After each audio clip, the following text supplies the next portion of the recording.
Hello friends, welcome to the session. इस session में हम सीखेंगे काइजन के बारे में। जैसे 5S है, क्यूसी टूल्स है, वैसे ही काइजन भी ऑटोमोबाइल इंडस्ट्रीज में बहुत ज़्यादा फेमस है। और किसी भी काइजन को यूज़ करने के लिए हमें क्यूसी टूल्स और 5S की ज़रूरत पड़ती है। तो काइजन से पहले हमें 5S और क्यूसी टूल्स के बारे में जान लेना चाहिए। मैंने अपने पहले के वीडियोस में क्यूसी टूल्स और 5S के बारे में बताया है। अगर अभी तक आपने वो वीडियोस नहीं देखे हैं तो उन वीडियोस का लिंक इस वीडियो के डिस्क्रिप्शन बॉक्स में है। आप वहां जाके 5S और क्यूसी टूल्स के वीडियोस को एक्सेस कर सकते हैं। फ्रेंड्स, सबसे पहले हम समझ लेते हैं काइजन क्या है। काइजन बेसिकली दो जापानीज वर्ड से मिलकर बना है। फर्स्ट वर्ड है काई। काई मीन्स चेंज। सेकंड वर्ड है जेन। जेन मीन्स गुड, मतलब चेंज फॉर गुड।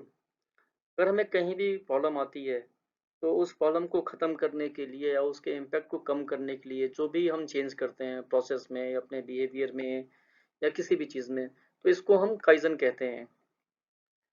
काइजन को हम मोस्टली कंटिन्यूअस इम्प्रूवमेंट के नाम से भी जानते हैं, या हम कंटिन्यूअस इम्प्रूवमेंट के नाम से ही फेमस है काइजन। काइजन एक कंटिन्यूअस एक्टिविटी है टुवर्ड्स द एक्सीलेंस। अब ये एक्सीलेंस की तरफ हम एकदम से नहीं पहुंच जाते हैं, हमें स्टेप बाय स्टेप चलना होता है। जैसे हम घर की या ऑफिस की स्टेप्स को पार करते हैं, एक स्टेप चढ़ते हैं, फिर रुकते हैं, फिर सेकंड स्टेप पे चढ़ते हैं। वैसे ही ये काइजन छोटे छोटे इम्प्रूवमेंट्स होते हैं। इन छोटे छोटे इम्प्रूवमेंट्स की सीढ़ी बना के हम अपने एक्सीलेंस की तरफ पहुंचते हैं। फ्रेंड्स, ये काइजन किसके लिए है? ये काइजन को कौन कौन कर सकता है? काइजन को कंपनी में कोई भी कर सकता है। कंपनी का सीईओ, मैनेजर, सुपरवाइजर्स, एसोसिएट्स, कोई भी कर सकता है। Kaizen can be done by everyone from CEO to the associate level. मतलब काइजन सभी के लिए है, कोई भी इसको कर सकता है। Kaizen is the practice of doing small changes for good reason.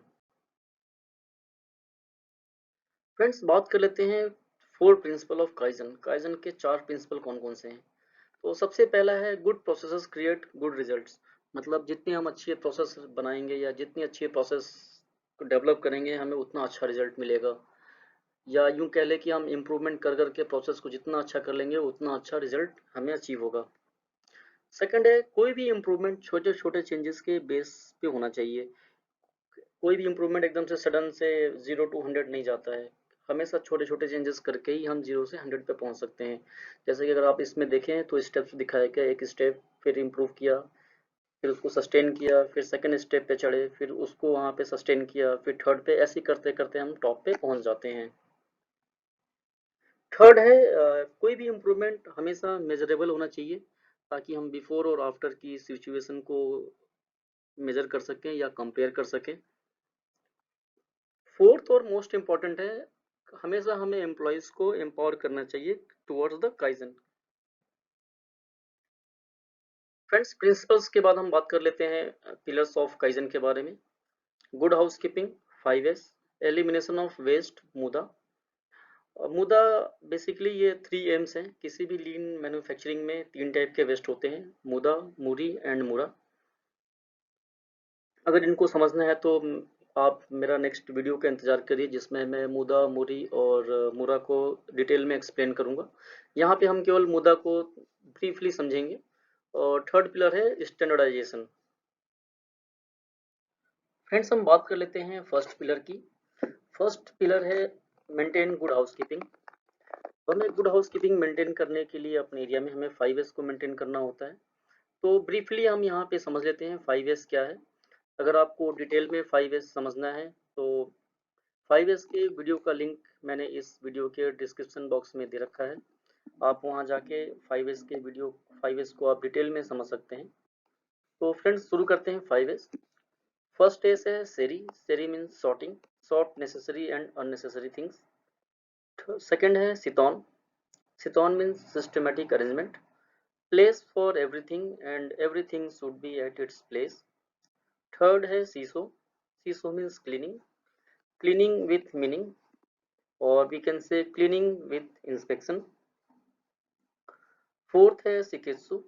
सिकेत्सु means standardisation, means implementation of visual communication system. और फिफ्थ है शित्सुके। शित्सुके मीन्स सेल्फ डिसिप्लिन।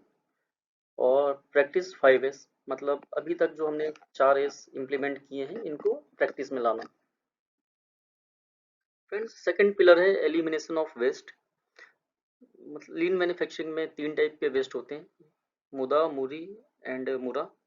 इसमें से हम यहाँ पे मुदा के बारे में बात करेंगे, ये बहुत ज़्यादा इम्पोर्टेंट है। और जब हम मुदा की बात करते हैं तो इसमें हम 8 टाइप के वेस्ट के बारे में बात करते हैं।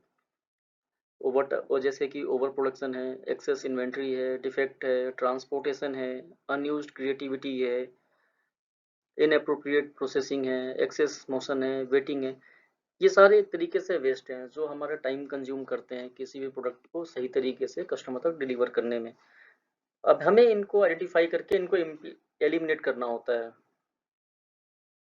फ्रेंड्स, मुदा में हम जिन 8 वेस्ट के बारे में बात करते हैं उनको हम डाउन टाइम के शॉर्ट नेम से भी याद रख सकते हैं। डाउन टाइम को हम ऐसे देखते हैं: defect, over production, waiting, non utilisation of resources, transportation, inventory, motion and excess processing. इन सारे टाइप के वेस्ट को हमें ट्राई करना चाहिए कि हम जितना हो सके इनको एलिमिनेट कर लें, या एलिमिनेट अगर नहीं कर पा रहे हैं तो जितना हो सके हम इनके इम्पैक्ट को या इफेक्ट को कम कर सकें। फ्रेंड्स, थर्ड पिलर है स्टैंडर्डाइजेशन। जब भी हम काइजन करते हैं तो हमें उसको स्टैंडर्डाइजेशन करना चाहिए। और स्टैंडर्डाइजेशन करने के लिए हमें TCA साइकिल को यूज़ करना चाहिए।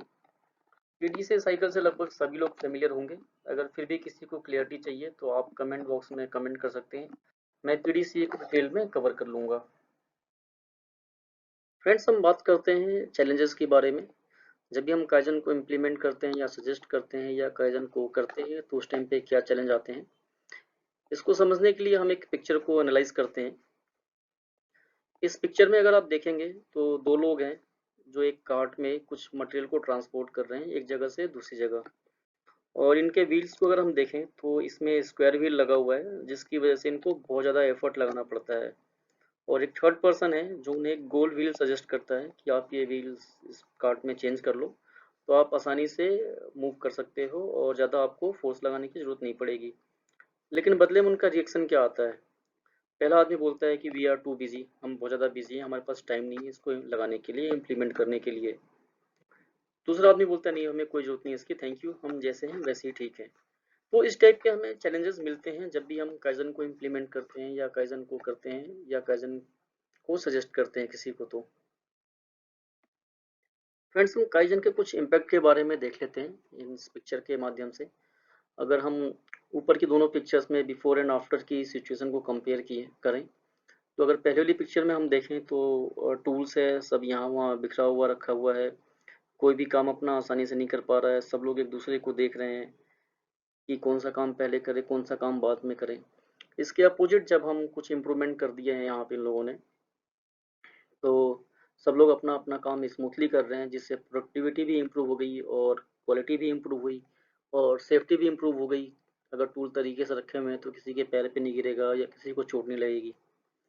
ऐसे ही नीचे की एक दोनों पिक्चर को कंपेयर करें बिफोर एंड आफ्टर की कंडीशन में, तो पहले वाली अलमीरा में अगर हम देखें तो इसमें बहुत सारे पेपर्स रखे हुए हैं, फाइल्स रखी हुई हैं जो सही तरीके से नहीं रखी हुई है, उलझी उलझी हुई रखी हुई है। अगर हमें इसमें से कोई भी फाइल या पेपर चाहिए होगा तो बहुत मुश्किल होगी ढूंढने में। जब इन पेपर्स और फाइल को हम तरीके से उसी अलमीरा के अंदर जमा देते हैं, फाइलिंग कर देते हैं उनकी और उनकी इंडेक्सिंग कर देते हैं, तो अगर हमें कोई भी फाइल चाहिए या कोई भी पेपर चाहिए तो हम एकदम से निकाल सकते हैं उसको।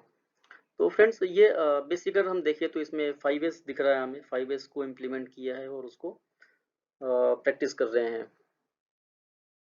फ्रेंड्स, हम बात करते हैं काइजन के बेनिफिट के बारे में। जब भी हम कोई काइजन करते हैं तो उससे क्या क्या बेनिफिट होते हैं। पहला, सेफ्टी इंप्रूव होती है, प्रोडक्टिविटी बढ़ती है, क्वालिटी इंप्रूव होती है, हमारा कम्युनिकेशन इंप्रूव होता है और मोस्ट इम्पॉर्टेंट, एम्प्लॉयज़ का मोरल इंप्रूव होता है। Thank you friends, thank you for watching. और ऐसे ही और भी इंफॉर्मेटिव वीडियोस के लिए आप बने रहिए चैनल ई लर्निंग के साथ। Thank you once again, thank you so much.